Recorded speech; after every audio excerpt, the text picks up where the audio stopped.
The world is a mirror, forever reflecting what you are doing within yourself. Are not confused. You are early, and that difference has been costing you more than you realize. You feel it when things almost work, when clarity shows up for a moment, then fades, when effort feels sincere, but the result never fully arrives. You don't talk about this out loud, but you know something is slightly off, and if you leave now, you'll keep thinking it's your fault. Stay, not because something magical will be revealed, but because what you think you already understand might be the very thing keeping you stuck. Now listen carefully. There is a quiet assumption most people carry through their entire lives. It sounds harmless, reasonable, even mature. The assumption is this: that reality responds to what you do, not violently wrong, but just wrong enough to distort everything that follows. You've been taught that effort leads to outcome, that persistence earns results, that improvement is rewarded. And when that doesn't happen, you adjust the effort. You try harder, you refine, you wait longer, but notice this: the harder you try to make life respond, the more it feels like life resists you. This is where most people get it wrong. Reality is not responding to what you're doing, it never was. It's responding to something far quieter, something you rarely notice because it doesn't feel like action. And because it doesn't feel like action, you don't trust it. From the outside, your life looks like a sequence of events: choices, consequences, progress, delays. But from the inside, the part you never learned to listen to, something else is happening. A constant calibration, not between you and the world, but between you and yourself. You don't experience reality directly. You experience a reflection of your internal alignment, not as punishment, not as reward, just as feedback. But even that word, feedback, might already be misleading you. Because feedback implies correction, learning, improvement. And that's not what this is. Reality isn't trying to teach you anything. It's showing you where you already are. Now pause here for a moment. If you misunderstand this, everything else collapses. This isn't about belief. It's not about convincing yourself of something new. It's not about hoping harder. In fact, belief has very little to do with it. People who believe strongly often struggle more than those who don't, because belief creates pressure, and pressure creates distortion. What actually matters is coherence, not positive thinking, not certainty. Coherence, the internal agreement between what you assume is true and how you move through each moment. Most people think they're aligned because they want something sincerely, but sincerity is not coherence. You can want something deeply and still be oriented away from it. That's the part nobody likes to hear, because it suggests that suffering isn't random, but it also isn't punishment. It's misalignment, not because you're broken, but because you're out of phase with yourself, like trying to hear a station slightly off frequency. The signal exists, but the noise dominates. And here's where things get uncomfortable. You chose this, not consciously, not in a way you can remember, but intentionally. Now listen carefully. Forgetting is not a failure of consciousness, it's a function of it. You did not come here to remember everything. You came here to narrow yourself, to focus, to localize, to experience separation as if it were real, because only from that perspective can choice feel meaningful. If you remembered fully, nothing would feel at stake, nothing would feel earned, nothing would feel surprising. And surprise is the entire point. This is why effort feels exhausting when it's misaligned, why forcing clarity only creates more confusion, why trying to fix your life feels heavier the more you try. You're not meant to overpower reality, you're meant to sync with it. But syncing doesn't feel dramatic. It feels subtle, too subtle for a culture obsessed with visible effort. Now, this is important.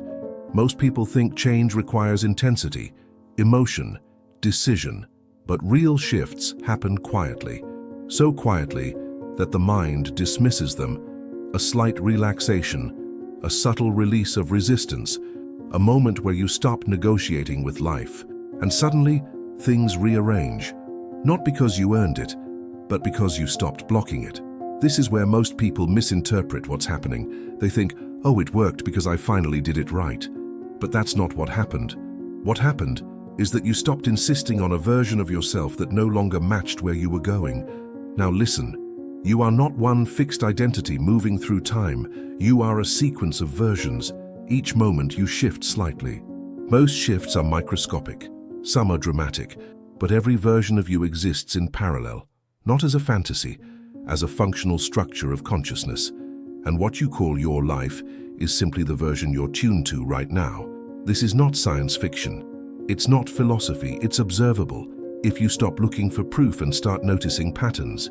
You've had moments where a problem vanished without being solved, where a desire faded without being fulfilled, where a door opened without effort. Those weren't coincidences. They were shifts in alignment. You didn't fix the situation. You moved to a version of yourself where the situation didn't exist. But here's the part that almost everyone misses. You don't move to a new version by wanting it. You move by becoming compatible with it. Compatibility is not desire. It's resonance. And resonance is silent. Which is why the loudest voices about change usually struggle the most. Now pay attention. Around you something subtle is happening. Not globally visible, not dramatic, not announced. A quiet awakening. Not the kind that makes headlines. The kind that makes people feel slightly out of place in their old lives. You may feel it as restlessness, or boredom with things that used to matter, or a strange sense that you're ahead but don't know of what. This isn't superiority, it's timing. Some people are tuned to what's emerging, others are anchored to what's dissolving, and neither is wrong. But confusion happens when you try to live one while oriented to the other. This is where suffering shows up, not as punishment, as friction, like trying to walk north while facing south. Now listen carefully. This next part is easy to misunderstand. If you leave before this unfolds fully, you will mislabel what's happening in your life. And once it's mislabeled, you'll spend years trying to fix the wrong thing. So stay with this. There is nothing you need to chase. Nothing you need to convince. Nothing you need to prove. The moment you orient yourself toward effort as the cause of alignment, you reverse the flow. Alignment comes first. Action follows, never the other way around.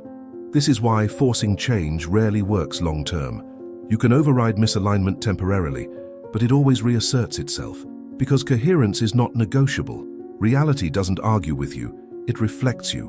And reflection is immediate, but subtle. So subtle that you mistake it for delay. Now this is the first thing I need you to hear clearly. The most important insight in this entire message comes later, much later. If you leave now, you will think you understood this, but you didn't. You'll try to apply it as an idea, and that will quietly fail. Because ideas don't shift reality. States do. We're not there yet. Right now, you're only being oriented. Let's continue.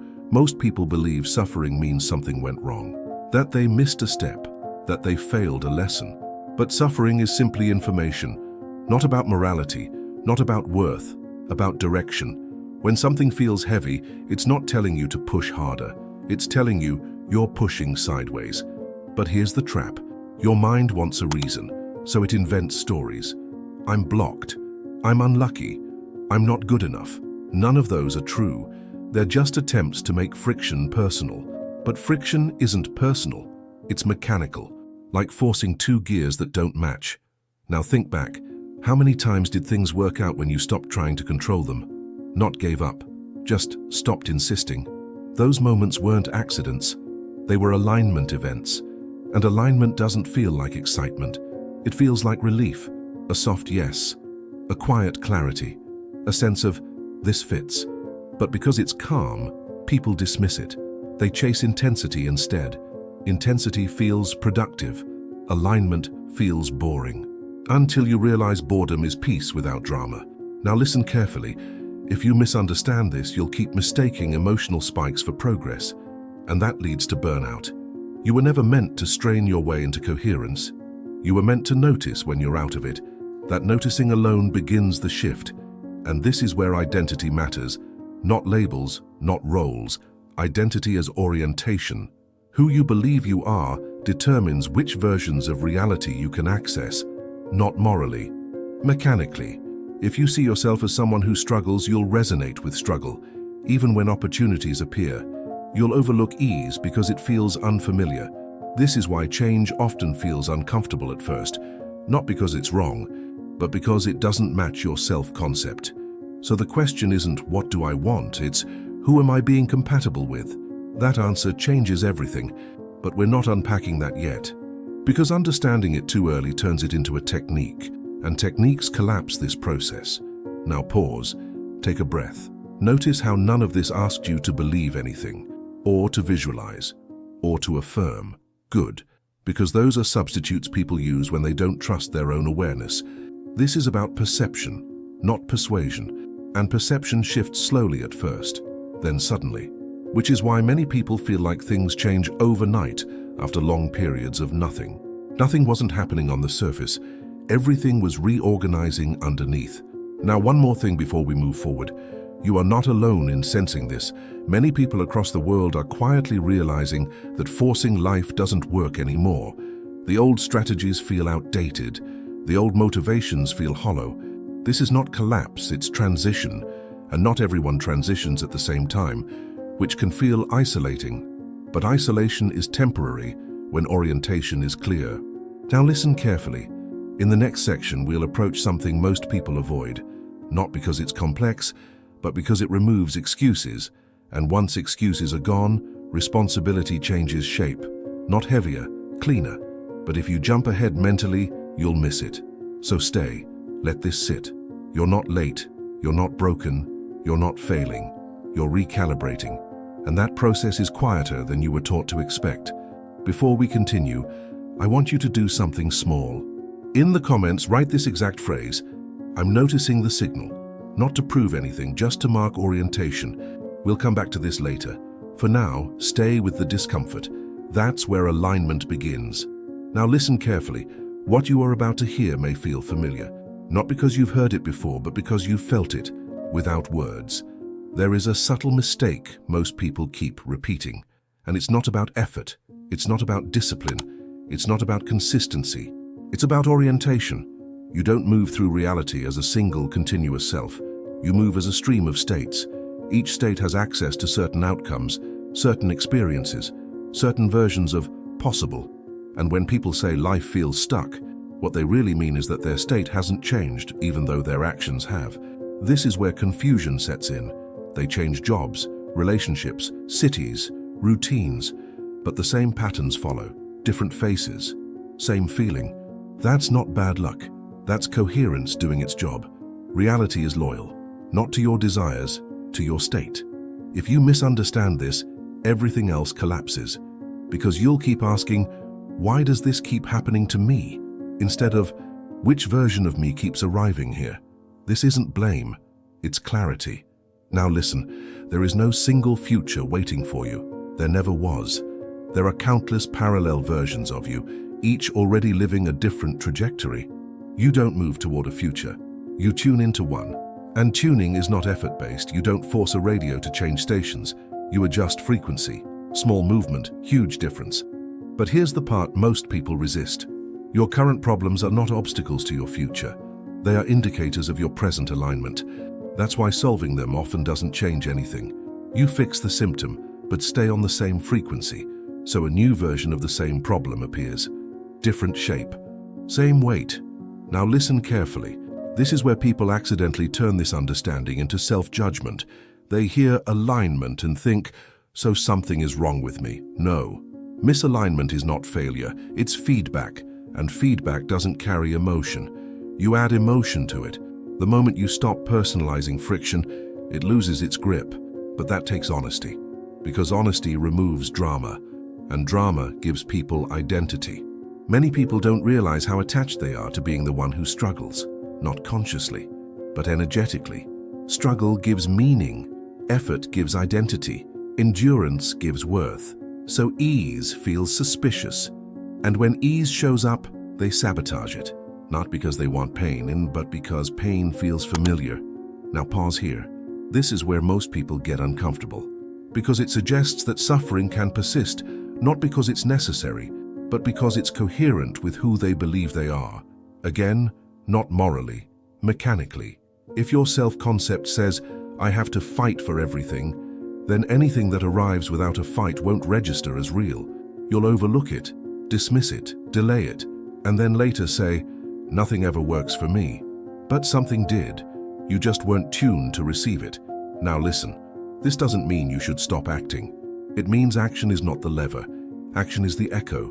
Your internal state is the signal. This is why forced motivation fades quickly, why bursts of discipline collapse, why willpower burns out. They're trying to replace alignment. They can't. Now this part is subtle. Alignment does not feel like certainty. It feels like neutrality, a calm readiness, a quiet openness, not excitement, not desperation. And because it's neutral, the mind thinks nothing is happening. But neutrality is powerful. It means resistance has dropped, and resistance is what blocks flow. Now listen carefully. If you leave before this next part unfolds, you will misunderstand everything that follows.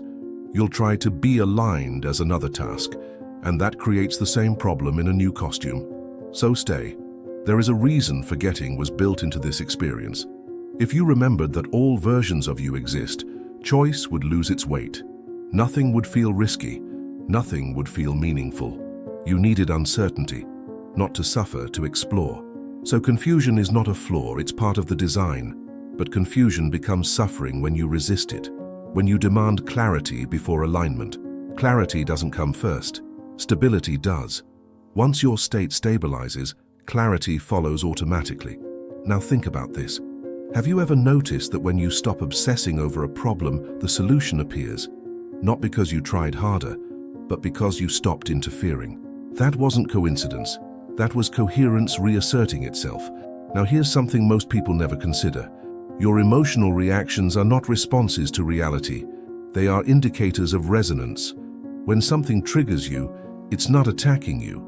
It's matching something already active within you. That's why two people can experience the same event and feel completely different things. Reality didn't change. Their state did. This is important, because it means no one is doing anything to you. There is no external force manipulating your path. There is only resonance. And resonance is neutral. It doesn't judge, it doesn't plan, it doesn't punish, it reflects. Now listen carefully. If you misunderstand this, you may fall into passivity. That's not alignment. Alignment is responsive, not reactive, not passive.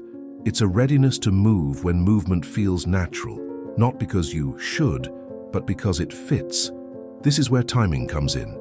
People often act too early or too late. Too early feels forced, too late feels regretful. Aligned action feels obvious, not dramatic, obvious.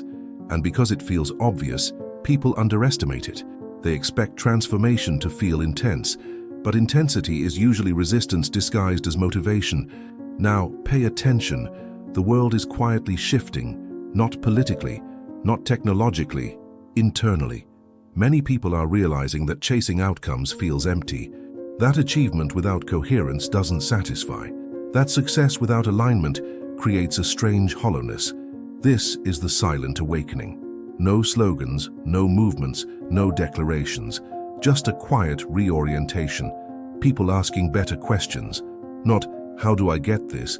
But why does this no longer matter? That question marks a shift. Because when desire dissolves naturally, it means you've already moved past that version of yourself. You didn't fail to get it, you outgrew it. But the mind hates that explanation because it can't measure growth without achievement, so it invents loss. I gave up, I settled, I missed my chance. None of those are true. You changed frequencies, and that version of the desire no longer exists where you are. Now listen carefully. This is the second moment I need you to hear clearly. The most important understanding is still ahead. If you leave after this, you will think this is about self-awareness. It's not. Self-awareness is just the doorway. What comes next changes how you experience time itself. So stay, let's continue. You don't move through time linearly. Time moves through you. Each state you occupy organizes experience differently.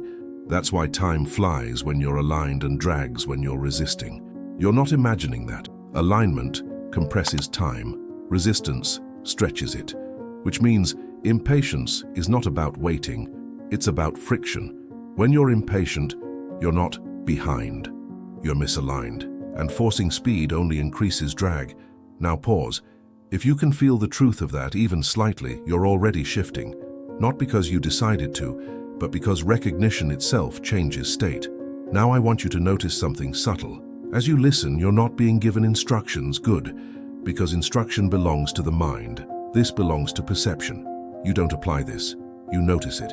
And noticing reorganizes behavior automatically. That's why trying to teach this never works. It has to be felt. Now, before we move forward, I want you to anchor something. In the comments, write this phrase: I'm adjusting my frequency, not as a declaration, as an observation. No emotion attached, just noticing. We'll return to this later. For now, let the tension remain unresolved, because resolution comes at the wrong time, breaks the process. And we're not there yet. Stay with the subtlety. That's where the real shift happens. Now listen carefully. At this point, something may feel different, not clearer, just quieter. That's intentional, because the closer you get to coherence, the less noise there is. And silence can feel unsettling if you're used to effort. Most people think awakening is an addition. More insight, more understanding, more light, but it's actually a subtraction. Less resistance, less self-negotiation, less internal conflict, which can feel like losing something. You're not. You're letting go of versions that no longer match where you are. Now this is where we need to be precise. You are not moving toward a better future. You are selecting a compatible present. That selection happens constantly, not once, not dramatically, moment by moment. And each moment you exist as a slightly different version of yourself. Some versions are heavier, some are lighter, some carry old narratives, some don't. You don't eliminate versions. You shift relevance. The version of you that suffers doesn't disappear. It just becomes less accessible as your orientation changes. That's why relapse feels possible, because it is. Not as failure, as retuning. Now listen, parallel versions of you are not somewhere else. They are here, as potential. Which one you experience depends on resonance, not effort, not worthiness, resonance. And resonance is shaped by what you assume is normal. Normal struggle, normal ease, normal disappointment, normal flow. Your nervous system is a tuning instrument. It aligns with what feels familiar, which means growth often feels unfamiliar before it feels good. This is why people retreat right before alignment stabilizes. They mistake unfamiliar ease for danger. Now listen carefully. If you misunderstand this next part, you may think alignment requires vigilance. It doesn't. Vigilance is tension. Alignment is relaxation, not collapse. Relaxation. A willingness to let reality lead instead of constantly correcting it. This doesn't mean passivity. It means responsiveness. You act when movement arises naturally. You pause when it doesn't. And you trust both. That trust is not belief. It's recognition. You recognize when you're in sync. It feels like things don't need to be forced. Conversations flow. Decisions simplify. Not perfect, just clean. Now pause. Think about the moments in your life that felt undeniably right. You didn't question them endlessly. You didn't overanalyze, you moved. Those moments were not luck, they were alignment windows. And alignment windows don't open because you deserve them. They open because you're compatible. Now listen carefully. There is a global shift happening, but not in the way people expect. Not as an event, not as a revelation, as a quiet disinterest in old forms of struggle. People aren't rebelling loudly, they're disengaging silently. From identities that required suffering to feel meaningful. From goals that demanded self-betrayal. From timelines that felt heavy. This is the silent awakening. No leader, no doctrine. Just individuals noticing that forcing life feels wrong. And that noticing is enough, because once you stop forcing, coherence takes over. Now this is important. You are not meant to save anyone. You are not meant to convince anyone. Your alignment does not spread by explanation. It spreads by example. Not visible example, energetic example. People feel it around you, a calm, a steadiness, a lack of urgency, and that invites resonance. Not everyone responds, and that's okay. Each version of reality has its own timing. Now listen carefully. This is the final explicit thing I need you to hear. The most important insight has not been explained yet. Not because it's hidden, but because it can't be understood until everything else settles. If you leave now, you will think this was about personal growth. It wasn't. It's about identity selection, and that takes place below thought. So stay with me a little longer. We're not concluding, we're stabilizing. Here it is. You are not here to change the world. The world changes as a side effect of your coherence. When you stop trying to matter, you start to resonate. When you stop trying to fix reality, you move into versions where fixing is unnecessary. This doesn't make you passive. It makes you precise. You respond only when response is aligned. And that saves enormous energy. Now listen. The reason effort-based living feels increasingly exhausting is because it's outdated, not morally, structurally. It belonged to a different orientation of consciousness, one where separation felt more real, where control felt necessary. That era is dissolving quietly, and some people feel lost because they're still using old tools in a new environment. It's not that you're failing. The rules changed, but not externally, internally.